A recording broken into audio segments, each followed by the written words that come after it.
verbs, yes, related to advice, obligation, prohibition, and important and or necessary things. Okay, so let's start with advice. What is a piece of advice? Advice is when you think that something will be good to do. So without imposing things to the other person, you just give advice. You say that something would be good to do. So for example, if you say, oh, you know what, I'm very tired, and you want to give advice, a piece of advice to your friend, you can say, okay, I think you should sleep more, or I think you shouldn't go to bed really late or that late.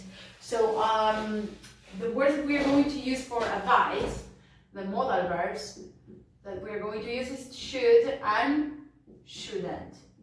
The thing is that should and shouldn't go the same way with all the subjects, and you always have to use a verb in the infinitive form. So remember that if you want to say that something is it would be a good idea for someone to do, you use should or shouldn't, okay? Well, the other thing that I have written on the board is obligation. Okay, obligation. When you oblige someone to do something, I mean, we as people can't oblige someone to do something. Generally, when I say obligation, it's something that you can read on a sign, maybe in a classroom, but me or I as a teacher, I can't oblige you to do something. I can't say you mustn't use your phone in my class. No, I mean, I can't say that, but what I can do is to prepare a sign with the rules, yes, of the place, and you have to follow the rules. But person to person is not really common, yes, to oblige or to prohibit, yes, something to another person. But if you want to write a poster or a sign with some rules, and you want to oblige someone to do something, you're going to use must. For example, if you find a poster in I don't know, in a factory, yes, and you read you must use special shoes for working here. That is an obligation. It's like you can't enter, yes, into the factory without those shoes. Yes, that is an obligation.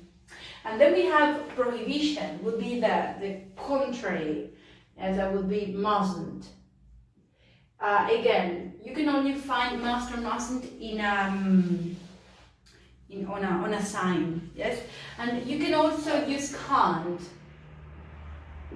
yes, for ability and prohibition. For example, I'm so sorry, but you can't use your phone in my class.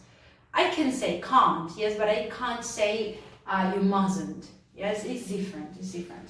So can't is possible to use. Prohibition. Okay, that's another phrase, but I think it's not in your books, but I'm going to write it anyway. You can say also you are not allowed. You're not allowed to, and the verb in infinitive. All of them take a verb in infinitive form. You mustn't go, you can't go, you're not allowed to go. Yes, all of them verbs in infinitive form. Okay, so that is prohibition. And then we have important or necessary things. Have to. Remember that is have to or has to, depending on the subject. I have to, you have to, she has to. When something is important, for example, you have to study for the test. It's not an obligation, but it's something that it's important and necessary. And if this is not important or not necessary, you say don't have to or doesn't have to. Okay?